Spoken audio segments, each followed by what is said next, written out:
is just two of them. 4.5 billion years later, a piece of the sun broke off. Our lesser light to rule the day. A piece of it broke off and became a water-covered rock.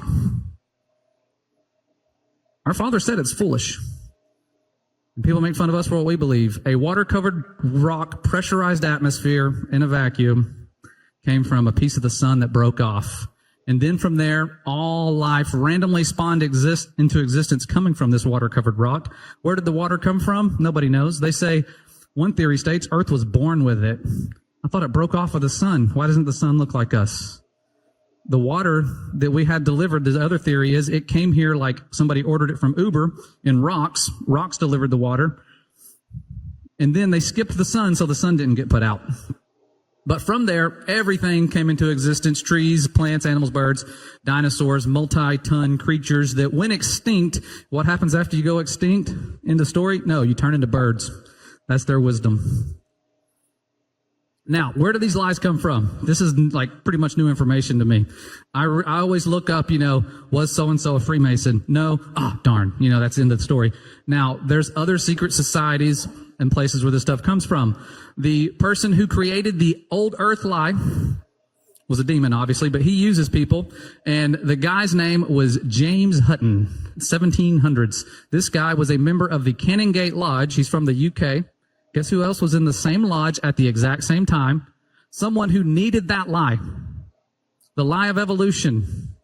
Charles Darwin's grandfather, Erasmus Darwin. Same secret society, but he's also a fellow of the Royal Society. So it's not just the Masons, they're royals. Secret royal societies. So they're in two of the same secret societies. Their lies depend on each other. Can't have evolution without the old earth. Can't have that without the globe earth. All these lies are piggybacking. Then you have the father of Darwin, who's also in the same secret society. And then Charles Darwin, the one who didn't come up with natural selection, his grandfather did. He just parroted the lie that he was taught. He was also a fellow of the Royal Society, also from the United Kingdom, and his teachings are taught in classes worldwide. His first cousin, Francis Galton, same secret societies, uses those lies to create eugenics. It's about to get really dark. That was Charles Darwin's first cousin, Francis Galton. Now, this is a side note here. This is just something to make you think. The company they keep, these people who are creating demonic doctrines keep some unique company. Benjamin Franklin being one of those people. Benjamin Franklin was a fellow of the Royal Society. He was also in the Lunar Circle, which became known as the Lunar Society. Many years later, back in the late 90s, 1997, they found the remains of at least 15 individuals under his house, Benjamin Franklin. 6 of those 15 were children. And my thought was, if he's in a society that meets like covens do, the Lunar Society only meets on full moons like the covens, maybe they're doing sacrifices once a year. How long did he live at his house? Sources say almost 16 years. 1 body per year. And I looked into the cover story, and they say, his landlord's son-in-law really did enjoy anatomy lessons. His landlord's son-in-law. I don't know how close you are to your landlord's son-in-law, but letting them bring 15 known bodies with flesh into your house, 6 of them being children. He was only his landlord's son-in-law for 3 years. That would have meant 15 bodies in 3 years into your house. Children that were obtained, they say now, they were such revolutionaries with wisdom. They wanted to learn so much. They were taking them from graves illegally. Somebody thought their child was in the ground, if that's the story. I'm not saying that's the truth. That's the cover story. But these children being brought in, they think they buried their child. No, it's in Benjamin Franklin's house and getting cut up and put in his basement. We had someone do that, something similar near my hometown. He was supposed to be cremating bodies and the machine broke. So he's like, I'll just keep them on my property. He was in prison for years for that. And so, same type of stuff, but he's a hero. These bones are now like in museums. They're like, look, here's the beloved bones in Benjamin Franklin's house. So, it's dark company these people keep. Don't even mention the Hellfire Club. I found out about that like last week. I was like, oh my goodness, that's not in my presentation. Benjamin Franklin was a part of that too, and it was demonic, outright. And so, here's some other fellows of the Royal Society. Not going to talk much about them. You guys know Mr. 1666, inventing gravity. Isaac Newton, he was in it. Mr. Island Boy, Stephen Hawking. How he got to the island, I don't know. Maybe against his will? I don't know. But all of these people, Mr. Baphomet right there, Elon. Oh, Elon, as Trump would say.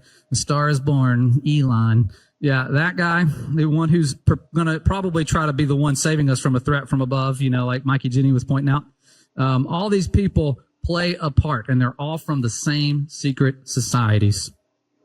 And eugenics, if you don't know what that is, because I really didn't. I hear that word and I go, ooh, sounds evil. What is it? Well, eugenics was the belief that we should improve the genetic quality of a human population by preventing the ones they deemed to be inferior people, or, highlighted word, races, from reproducing while promoting the reproduction of the so-called superior races and genes. Straight demonic. We all come from the same ancestors, and they're all living people, and they can go all the way back to Noah and his family. Guess what? Mr. Francis Galton went to the same college and was from the same town as Aleister Crowley. Aleister Crowley's book is demonic, obviously. It was written by demons. What does it say? It says he believed in an elite group of super beings who had the right to live without law, while the rest of the humanity were to be slaves and serve the super being's will. He wrote, kindness and consciousness and altruism are really drawbacks to the progress of humanity. Yeah, helping your neighbor, loving your neighbor, that's a drawback. We don't need you to love your neighbor. Don't love your enemy, none of that stuff. It's a drawback.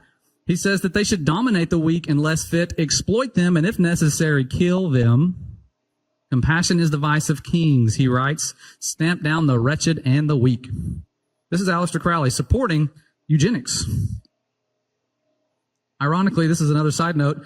His book was written in 1904. Eugenics laws were passed in 1907. They're still allowed. It's still legal. Eugenics is still legal in the U.S. I didn't know that. I thought it went away. I was like, oh, it went away. No, it's still here. Now, here's the drawings of one of Charles Darwin's good buddies, Ernst Haeckel. I fought these pictures like the plague when I was teaching, because other teachers use the man who drew these images. They use his drawings to brainwash our children. Look at this. Look at the bottom. Start at the bottom of the chart. Number 12. You got your ape-like creature. Number 11. What does that look like? Looks like a Jew. Okay. Ernst Haeckel, let me give you a little history here. He was in Germany. Ernst Haeckel lived in Germany. He was a pre-Nazi type of guy who helped bring about the eugenics program in Germany. What a good guy, right? And so number 11 was like your Jew. Then it goes into your more ape-like creatures. And then you get to number 6. And then number 5, it looks like you're African-American. He's trying to make it look that way. And his colleagues said his drawings weren't based on fact. We didn't have evidence to support his drawings. He was a racist guy. He drew what he believed. And so after your African-Americans, then there's your caveman, your Geico caveman, and then your Hispanics, then your Asians, and then your white, most evolved super race. Charles Darwin's writings went hand in hand with this. Racism and eugenics and all this stuff was influenced by Darwin's popularized idea of a hierarchy with white Europeans being the super race. This is the guy they idolize in our schools. My science department took a field trip to the Galapagos Islands to pay tribute to Charles Darwin. Statues of this guy everywhere. It's demonic. Here's what happens when you let demons into the world and their doctrines and you don't really love the Most High. Here's someone after the Civil War. I thought the Civil War was the good guys winning and everything was good and we hated slavery and all that. This is after that. There's a young child and other people, about 8 or 9 other boys, were brought to the U.S., captured in the Congo after his family was murdered by the Belgian government military. He was sold by slave traders to an evolutionist and white supremacist known as Samuel Phillips Verner. He was then brought to the St. Louis World Fair, 1904. Same year Aleister Crowley wrote his book. After this, he briefly returned to Africa and was forced to live with a different people because his people were wiped out. So he had to live with the Batwa people. And when he lived with them, he remarried. Everything's good. Then his wife died from a snake bite. This guy has like a Job story, I tell you. His wife died from a snake bite. He's brought back to the U.S., where he is then, after he's already been to the U.S. and put on the World's Fair, they didn't just put him in the World's Fair like, hey, this is a young man from Africa. This is a missing link. He's got his teeth filed down tribally. This is a missing link, far inferior to our genetics. So they brought him there. He comes back. He's brought to the Museum of Natural History in New York City. And then he was not able to leave the premises. He was put on display with animals and objectified by audiences. His next destination will be the Bronx Zoo, which is still there. Both of those places are still there. In 1906, he was placed in an exhibit in the monkey house with an orangutan. This is demonic. They took this child from his family, his homeland, held him prisoner. These are white supremacist eugenics. I'm not trying to race bait or anything. I'm just trying to show you how demonic it is. Ernst Haeckel, this is his fraudulent drawings. The ones on the top are in textbooks today from the 100 years ago, these drawings. At the bottom, scientists started really taking pictures of embryos. That's what they really look like. Are those similar? Not at all. This guy is a liar. He lied with his drawings of pictures of races. He lied about this. In my last year at the high school, those pictures were on a state-mandated test. What's the answer for the question? What does this picture indicate about our embryology? What do we know about it? Oh, the answer is common ancestor. We have a common ancestor with a fish, a bird, a tortoise, a pig, a cow, a rabbit, all of those, based on this guy's false drawings. He's not the only one. I'm going to be done real quick with these kind of guys. The other guy, the father of modern geology. You remember call no man father? Who's the father of modern geology? A man named Charles Lyell. This guy was coming into the picture right when James Hutton died. Like a little hand off of the baton. Here, I'm dying now. Here you go. The same year, I think, he died. He was born. And this guy created the geologic column. And in one of his own letters, he says we need to separate the science from Moses. Separate the science from Moses. What do I find interesting about that? The magicians, the sorcerers, the wise men, none of them could ever undo what our Father did. They could try to replicate it. Imagine if frogs are coming out of the water and plaguing you, and then your wise men go and make more frogs come out of the water. Are they doing you any good? No. Well, look, we can do it too. No, there's more frogs coming out. That's worse. You're making the plague worse. They could never, ever, ever undo what our Father has done. It's not going to go good. Those chariot wheels that fell off then are still there as a reminder. But I just thought it was the chariot wheels. There's also a pillar of fire that I read about and I saw in movies.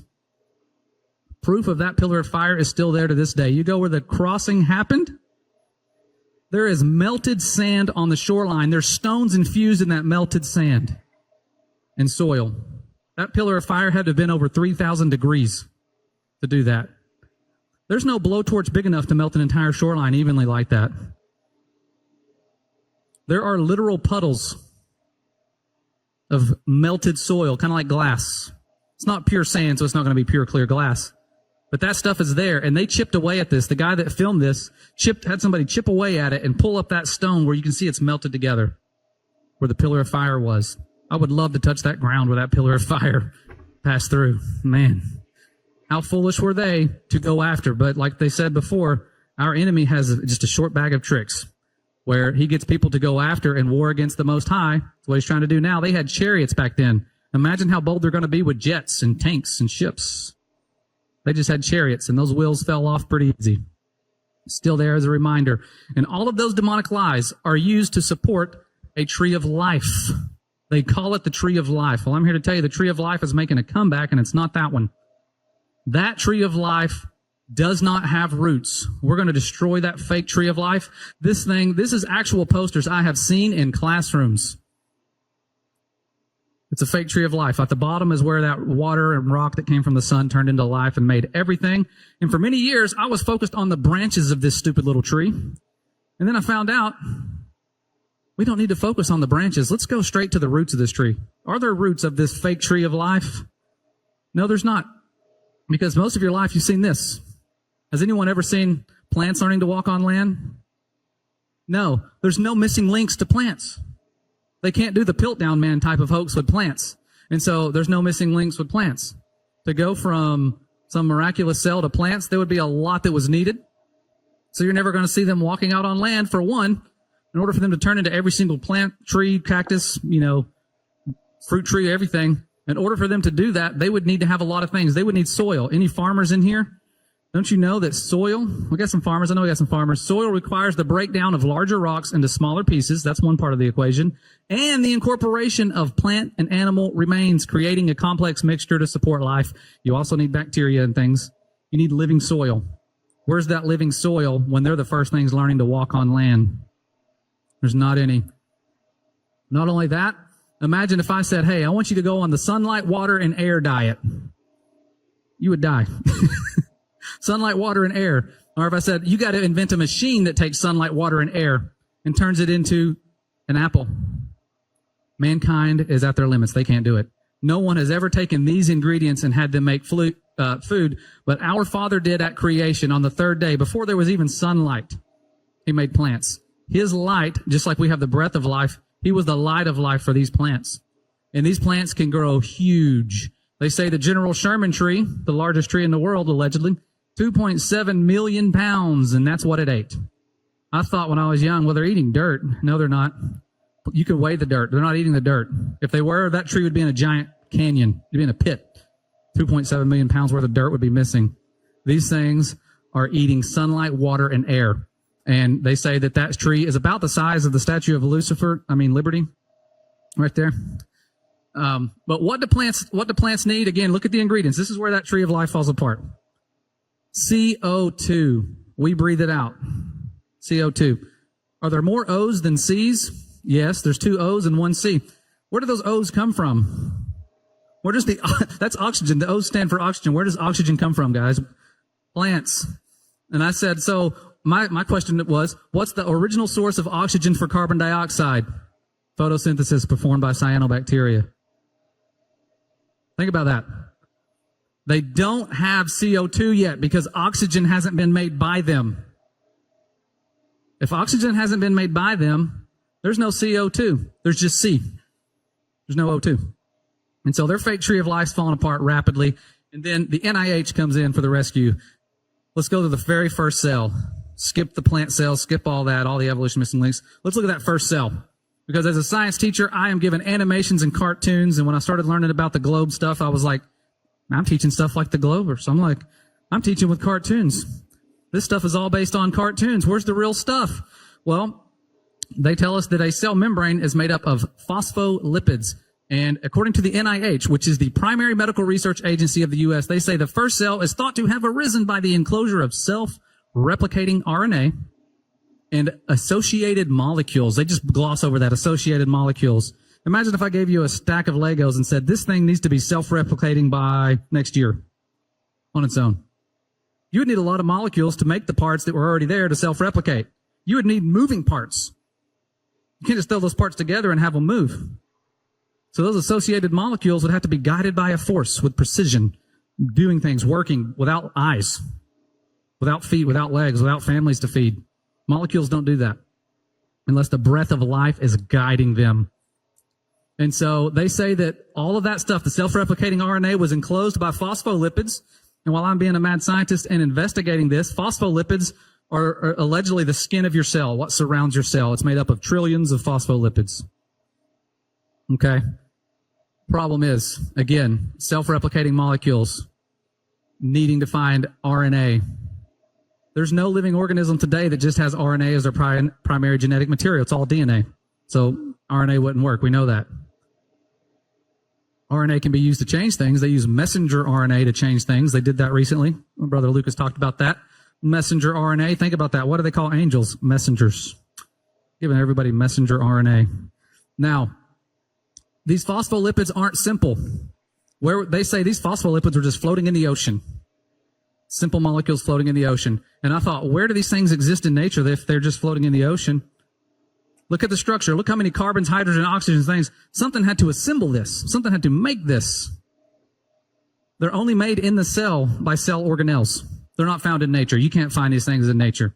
Go try to find them just appearing from water and rocks. It does not happen. Only the cells make them. Where did they come from? They have to have a creator. Our Father's words are true. You can put them to the test, and that's what we've been doing with Creation Standard. I've had my brother join me this year doing, I'm not rich enough to be his boss yet, so he's got his own thing. He's adding to the mix biblical history and math classes.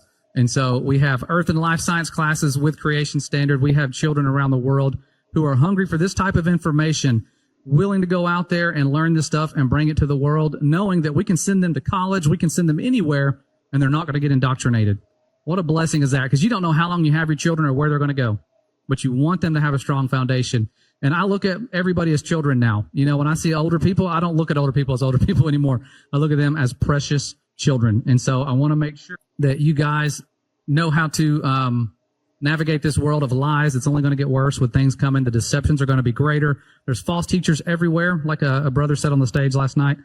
Don't put your faith in man or a translation. Put your faith in the Holy Spirit translation. That's going to translate the lies and separate the lies from the truth for you. There's so many false teachers out there and so many things to just jump on board with.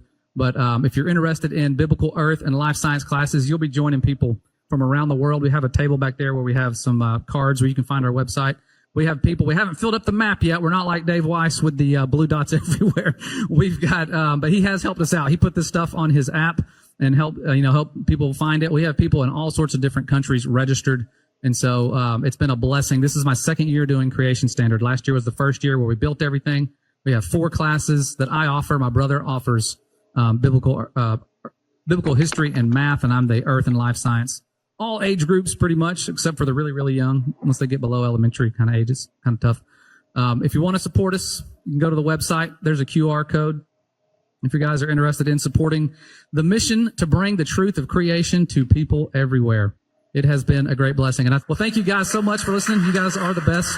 The Father loves you, and we love you. Stay humble.